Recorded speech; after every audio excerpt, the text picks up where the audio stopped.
Bonjour à tous, on va voir dans cette leçon comment simplifier des fractions, c'est parti. Simplifier une fraction va consister à réécrire notre fraction de départ avec un numérateur et un dénominateur plus petits. On va donc chercher à trouver des diviseurs communs au numérateur et au dénominateur pour pouvoir réécrire notre fraction de manière simplifiée, c'est-à-dire avec un numérateur et un dénominateur plus petits. Il arrivera un moment où il ne sera plus possible de simplifier la fraction, c'est-à-dire que l'on ne pourra plus trouver de diviseurs communs au numérateur et au dénominateur. On parlera alors de fraction irréductible. Je vais maintenant te montrer concrètement comment on fait pour simplifier une fraction et aboutir à la fin à une fraction irréductible, c'est-à-dire une fraction pour laquelle on aura trouvé le numérateur et le dénominateur les plus petits possibles. Alors pour simplifier des fractions, il est nécessaire de bien connaître dans un premier temps ces tables de multiplication et également les critères de divisibilité. Bon, je ne vais pas ici faire un cours sur les critères de divisibilité, mais c'est très utile pour pouvoir simplifier des fractions. Puisqu'en effet, on va chercher à chaque fois des diviseurs communs au numérateur et au dénominateur. Si je regarde cette première fraction, bien là, le critère de divisibilité qui saute aux yeux, c'est la division par 10. En effet, ici, mes deux nombres se terminent par 0, en haut et en bas. Donc, je vais pouvoir simplifier le numérateur, enfin le nombre numérateur et le nombre dénominateur par 10. Donc là, je divise par 10 en haut et en bas. Et finalement, il va me rester 16 18e. Maintenant, là, j'ai simplifié une première fois cette fraction. Maintenant, le but du jeu, c'est d'aboutir à une fraction irréductible, c'est-à-dire une fraction qui est simplifiée au maximum. Autrement dit, est-ce que ici, je peux encore simplifier au maximum cette fraction? Je regarde le nombre 16. Bon, 16, c'est 8 fois 2 ou encore 4 fois 4. Je peux donc diviser par 8, par 2 et par 4. 18, c'est 9 fois 2 ou encore 6 fois 3.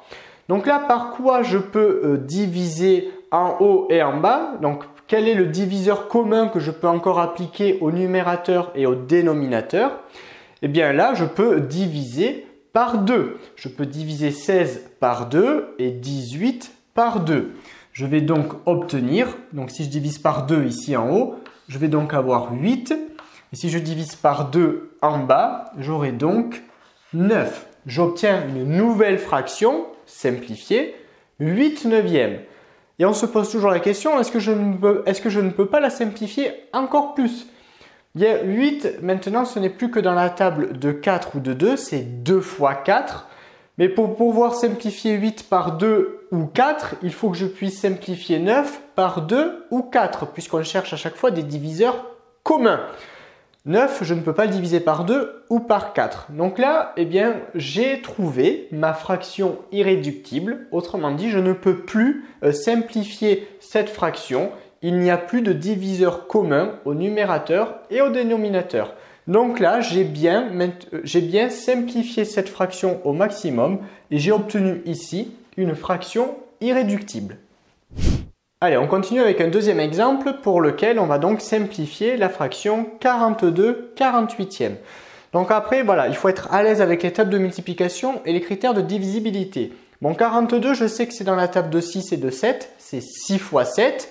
Maintenant, est-ce que je peux diviser par 6 ou par 7 le nombre du dénominateur, c'est-à-dire 48? Bien oui, 48, c'est dans la table de 6. Donc là, je viens de trouver un diviseur commun au numérateur et au dénominateur, c'est-à-dire 6. Je peux diviser par 6 en haut et en bas. Donc si je divise par 6, le numérateur, eh bien, il va me rester 7. Et si je divise par 6 au dénominateur, il va me rester 8. J'obtiens donc une fraction simplifiée, c'est-à-dire 7 huitièmes. Et on va se poser la question, est-ce que cette fraction simplifiée, c'est une fraction irréductible? Est-ce que je peux encore la simplifier un peu plus? Bien 7, je ne peux pas le décomposer davantage parce que c'est un nombre premier. Dans l'étape de multiplication, je n'ai pas quelque chose fois quelque chose qui me donne 7. Hormis 1 et 7, 7 fois 1. Bon, 7, je ne peux pas le décomposer davantage. 8, ben, c'est dans la table de 4 et de 2, hein, c'est 2 fois 4. Mais si je décompose 8 en 2 fois 4, ça ne me sert à rien parce que je ne peux pas diviser 7 par 2 ou par 4. Donc là, j'ai bien une fraction irréductible parce que je n'ai plus de diviseur commun au numérateur et au dénominateur. Donc ici, j'ai bien simplifié au maximum ma fraction. J'ai donc une fraction irréductible. Continuons avec la fraction suivante, 63/99e. Alors 63, si je me remémore un peu mes tables de multiplication, je sais que c'est 9 fois 7. Donc 63, je sais que je peux le diviser par 9 ou par 7. Maintenant, c'est intéressant de faire ça si je peux également le faire avec le nombre du dénominateur. Bon, 99 divisé par 7, ça paraît pas évident comme ça. Par contre, 99 divisé par 9, c'est possible. En effet, 99 divisé par 9, ça me donne 11. 99, c'est dans la table de 11, c'est 11 fois 9. Donc là, j'ai un diviseur commun avec le numérateur et le dénominateur, c'est-à-dire 9. Je peux diviser par 9 en haut et en bas. Si je divise par 9 en haut, il me reste 7. Et si je divise par 9 en bas, il va donc me rester 11. Et là, je ne peux plus diviser davantage. 7 et 11, ce sont des nombres premiers. Je ne peux pas les décomposer davantage. Par conséquent, je n'ai plus ici de diviseur commun au numérateur et au dénominateur. J'ai bien ici une fraction irréductible. Et enfin, on termine ici avec la dernière fraction qui est un peu plus compliquée que les autres. Alors là, il faut un peu connaître les critères de divisibilité pour s'en sortir assez facilement. En effet, ici, on remarque que mon nombre au numérateur et au dénominateur se termine par 5 et 0. Donc ici, je peux appliquer le critère de divisibilité par 5. En effet, dès lors qu'un nombre se termine soit par 0, soit par 5, alors il est divisible par 5. Donc là, je peux diviser par 5 mon nombre au numérateur et mon nombre au dénominateur. J'ai donc un diviseur commun ici. Alors pour diviser par 5, il y a une petite astuce assez sympathique que je te montre dans une autre vidéo. Pour diviser par 5, dans un premier temps, on va multiplier par 2 le nombre. Donc si je multiplie par 2 ici, bien ça me donne 630. Mais si je m'arrête là, c'est pas bon, hein, parce que comme je divise par 5 ce nombre, je dois donc avoir un nombre plus petit à l'arrivée. Bon là, 630, c'est pas plus petit que 315. Pour diviser par 5, je multiplie par 2 et ensuite je divise par 10. Donc là, pour diviser par 10, eh bien, tout simplement, j'enlève le 0 qui est à la fin. Ainsi, 315 divisé par 5, tu vois que rapidement, on a trouvé que c'était 63. On va utiliser la même astuce ici. Donc pour diviser par 5 ce nombre, d'abord je vais le multiplier par 2, c'est-à-dire 2100. Et maintenant je le divise par 10, donc je lui enlève le dernier 0. Donc ça me donne 210. Là j'ai simplifié ma fraction. Maintenant on se pose toujours la question, est-ce que je ne peux pas la simplifier davantage et ainsi aboutir à ma fameuse fraction irréductible à la fin? Si je regarde le numérateur, 63 c'est dans la table de 7 et de 9. 9 fois 7. Donc ce serait intéressant de pouvoir diviser par 7 ou par 9 le nombre au dénominateur.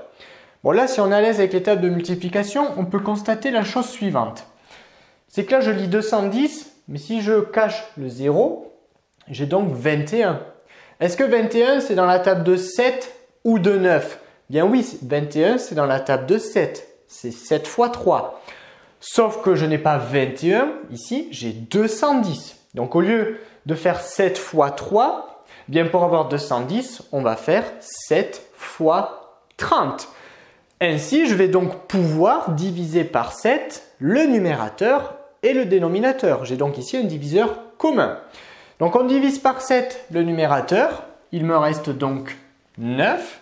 Et je divise par 7 mon dénominateur, il va donc me rester 30.